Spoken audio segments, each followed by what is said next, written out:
Welcome. In front of me is a BUSH Spira B5, and today I'll show you how to enable the developer options. So to get started, you want to open up Settings. Let's pull down the notification panel, and from here tap on a gear icon to go to the settings.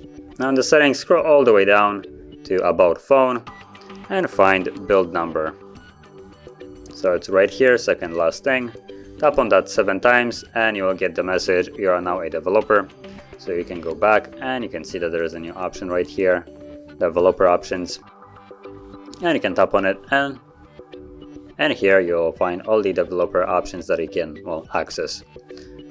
And you can start toggling them on and off. Now, if you're not sure what some settings will do, you might want to restrain yourself from actually toggling on and off, because some of them will actually, for instance, might reset your device or disables key aspect of the device, so keep that in mind.